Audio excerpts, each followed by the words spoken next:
Senator. And Senator Banks is next. Thank you, Mr. Chairman, and congratulations, Mr. Phelan. You have been nominated to my dream job, the Secretary of the Navy, and I don't think in my lifetime it's ever been more important that we have a leader like you to make the Navy great again, make it strong again. It's especially important to me because I wore the uniform and served as a Navy Reserve officer for 10 years. And I wanted to ask you from the outset, have you thought a lot about the importance of the reserves and making sure that the Navy Reserves remains a strong component of the United States Navy? Have you given a lot of thought to that and how important it is and what you can do to strengthen it and make it even better? Thank you, Senator Banks, for the question. I know it's an important issue to you, and I enjoyed spending time with you in your office. I think the reserves are something we need to really look at and strengthen and make better.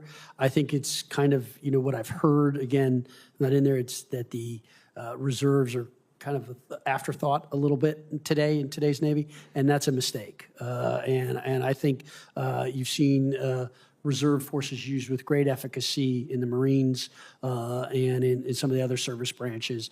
And I think that's something to be looked at. And if confirmed, I look forward to working with you on that and getting some ideas. I appreciate your commitment to that. I deployed to Afghanistan as a Navy Reserve Supply Corps officer. The Navy Reserves gave me an opportunity a little bit later in life than typical military service to use skills that I had, experiences that I had to contribute to wear the uniform, to serve my country, never thinking that I would give 20 years and retire, but that avenue to service is what the Navy Reserves, the reserve component, is all about. And I look forward to work. I appreciate your commitment to making sure that everyone in the Navy organization understands how valuable the reserves are and work together to strengthen it. The other thing that we talked about in my office and want to talk about today is the historic recruitment crisis in the United States Navy.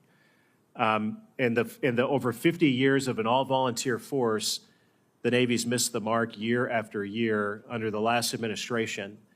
The last administration had to lower standards to meet their recruitment goals. And I wonder if you thought about that. I mean, how can we get standards back to where they need to be to find the best and the brightest, the young leaders, whether enlisted or in the officer corps, to fix the recruitment crisis of the United States Navy? Thank you for the question, Senator.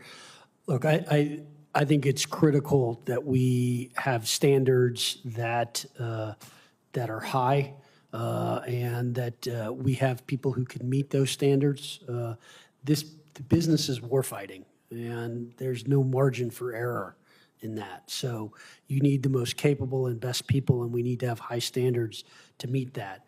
I think that there are some things to learn from some of the other services in terms of what they've done recruiting-wise.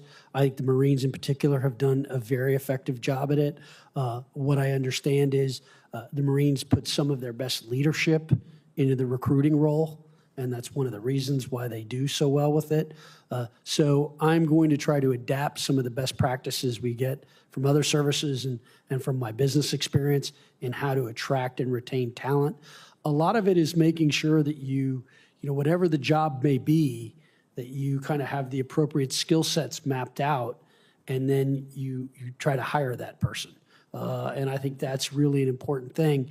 And I think one of the important things, what I've learned in business, is you always wanted to hire the person for tomorrow, not for today. And what happens to a lot of organizations is you hire for that immediate need, and then that person can't grow to that job. In this business, we need to be hiring the Mr. and Mrs. Tomorrows to make sure that they can compete and do. So recruiting will be a major focus for us. Yeah, your business background, what you bring to the table, I think can go a long way to helping improve that process. I mean, the great news is that the day President Trump was elected on election day, we saw an immediate bump in recruitment in all of the branches. I mean, it's remarkable, but it just goes to show that when we tell the young men and women all over this country that America is worth fighting for, that wearing the uniform is indeed the greatest honor that you can have, then those recruitment numbers will go up. And I think you're the man for the job to help us get that done. I appreciate you serving our country in a big way in the United States Navy. I look forward to working with you. You have my full support Mr. Chairman, I yield back. Thank you.